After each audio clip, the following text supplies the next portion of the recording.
Ah, Baik, Assalamualaikum warahmatullahi wabarakatuh. Selamat siang, Prof. Tatang dan rekan-rekan. Eh, Pada kesempatan kali ini, kami dari kelompok 11 akan mempresentasikan tentang review jurnal mata kuliah Manajemen Teknologi dan Inovasi terkait dengan faktor for Science Park Planning. Kelompok 11 terdiri dari yang pertama Rido Kurnia, yang kedua Tono Yulianto, dan yang ketiga Bima Cahya Nugraha.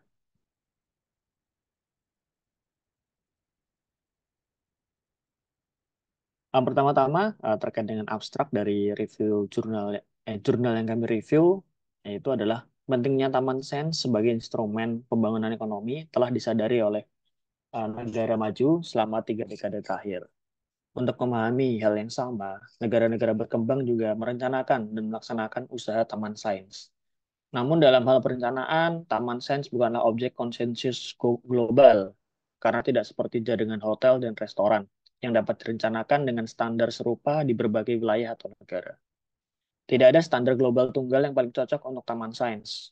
Untuk memenuhi kebutuhan akan pemahaman perencanaan yang lebih baik, penelitian ini mempelajari taman sains di negara maju dan berkembang untuk mengidentifikasi faktor-faktor yang digunakan secara global dalam konteks ini. Penelitian ini juga memperluas pengetahuan kita tentang praktik terbaik untuk pertumbuhan, tata kelola, dan keberlanjutan di taman sains, dan menyoroti tren masa depan serta faktor eksternal yang dapat berkontribusi secara signifikan selama perencanaan. Ini diambil dari jurnal dari Muhammad Umar Wasim di 2014. Next. Nah, latar belakang dari jurnal ini adalah yang pertama adalah krisis minyak pada tahun 1970 di negara maju. Kesadaran akan inovasi pada krisis minyak tahun 1970 dan Taman Sains muncul sebagai inovasi yang layak untuk diimplementasikan dan terbukti bermanfaat tidak hanya untuk ekonomi akan tetapi untuk memfasilitasi inovasi di tingkat lokal dan internasional. Yang kedua adalah jumlah taman sains menurut UNESCO ada lebih dari 400 taman sains dan akan terus meningkat setiap tahunnya. Amerika sendiri memiliki 150, Jepang di 111, dan Cina sudah memiliki sekitar 100 taman sains. Ini mencerminkan pengakuan taman sains sebagai instrumen untuk pertumbuhan ekonomi dan daya saing di masa depan. Yang ketiga adalah terkait dengan perkembangan taman sains di negara berkembang. Dalam beberapa dekade terakhir, negara berkembang telah mengimplementasikan taman sains secara masif. Contohnya adalah taman sains penggabungan antara India, Iran, Mesir, Maroko, Tunisia, dan lain-lain telah menghasilkan beberapa inovasi dalam pembangunan ekonomi. Antara lain untuk peningkatan peluang pekerjaan baru, peluang R&D, UMKM yang berbasis dengan teknologi informasi atau ICT. Nah, contoh konkretnya adalah Taman Sains di Mesir yang dikenal sebagai Smart Village, dibuka pada tahun 2003 dan telah memberikan 14,6% percepatan di dalam sektor ICT pada tahun 2009, serta mempertahankan ekonomi saat terjadi krisis ekonomi pada 2008 dan pada Smart Village itu telah memiliki lebih dari 35.000 karyawan.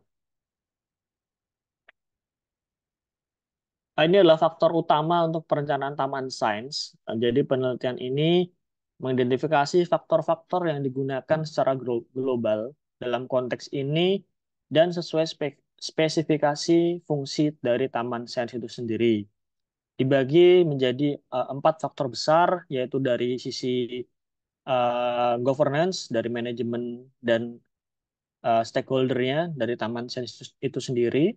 Lalu dari sisi sustainability atau dari sisi keberlanjutannya seperti apa, lalu dari sisi growth-nya, perkembangannya, dan tren masa depan serta faktor eksternal dari Taman Sains itu sendiri. Dari keempat faktor besar ini nantinya akan dijelaskan secara rinci oleh rekan saya.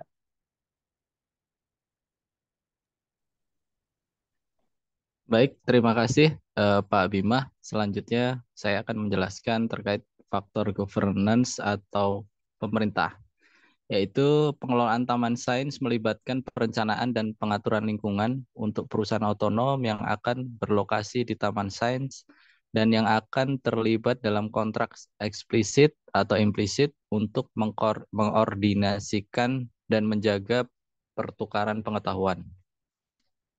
Yang pertama untuk manajemen, yaitu tim yang mengatur perencanaan, pengembangan, administrasi, dan pengoperasian taman sains. Yang kedua, teknologi fokus adalah pemilihan fokus teknologi spesifik atau umum tergantung pada sektor ekonomi yang akan diimplementasikan pada taman sains. Kelompok sasaran yaitu didefinisikan sebagai sekelompok pelanggan yang kepadanya taman sains memutuskan untuk mengarahkan layanannya. Contoh seperti startup, spin-off, usaha kecil dan menengah, pusat R&D milik pribadi atau publik, agen pendukung bisnis, misalnya firma hukum atau perusahaan modal ventura, dan lain-lain. Selanjutnya adalah pemangku kepentingan. Pihak yang berkepentingan dalam perencanaan dan pengoperasian taman sains seperti investor, organisasi R&D, dan lain-lain. Selanjutnya adalah modal, adalah biaya untuk perencanaan, pembangunan, pengoperasian, pemeliharaan, dan pengembangan. Dan yang selanjutnya adalah eco-setting, yaitu taman sains harus berpedoman pada pelestarian lingkungan dengan green infrastructure, penggunaan renewable energy, dan berstandar ISO 14001.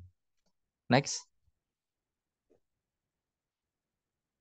Yang selanjutnya adalah faktor growth atau pengembangan, yaitu pertumbuhan perkembangan taman sains dimungkinkan oleh layanan yang ditawarkannya kepada kelompok sasarannya. Di sini meliputi seperti jaringan, yaitu pentingnya hubungan dengan stakeholder dan customer untuk kelanjutan taman sains. Yang kedua adalah dukungan bisnis, yaitu mengacu pada layanan yang diberikan sehubungan dengan operasi bisnis di taman sains. Layanan ini termasuk tidak terbatas pada inkubasi, pengembangan, dan pelatihan bisnis, manajemen HKI, transfer teknologi, dukungan keuangan, pengelolaan penyelesaian, dan konsultasi investor. Selanjutnya adalah infrastruktur.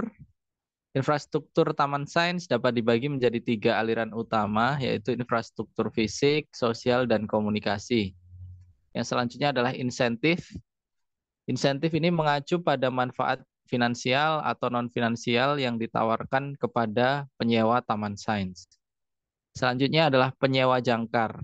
Penyewa jangkar biasanya adalah penyewa pertama dan terkemuka di taman sains yang prestis dan pengakuan namanya menarik penyewa lain. Dan dengan demikian memainkan peran kunci menuju pertumbuhan taman sains. Selanjutnya adalah faktor lokasi, yaitu lokasi mengacu pada kedekatan geografis taman sains dengan organisasi dan infrastruktur yang mendorong perdagangan dan perdagangan. Mereka termasuk tetapi tidak terbatas pada industri, organisasi R&D, lembaga pemerintah, universitas, pusat kota, bandara, pelabuhan, kereta api, dan lain-lain. Selanjutnya adalah budaya. Ini mengacu pada lingkungan yang mendorong pertukaran pengetahuan sambil dengan cermat mematuhi hak milik intelektual. Contoh, Meardevi Science Park, Swedia. Mempertahankan budaya, memperkenalkan startup di Taman Sains dengan prinsip-prinsip kewirausahaan, budaya, dan hak milik intelektual. Next. Selanjutnya adalah faktor sustainability atau keberlanjutan. Ini berkaitan dengan penilaian performance dari Taman Sains mengaku pada tujuan, hubungan, dan penyewa. Yang pertama, untuk evaluasi tujuan, mengevaluasi Taman Sains terhadap tujuannya dapat memberikan gambaran yang jelas tentang klasemen dan kemajuannya menuju keberlanjutan.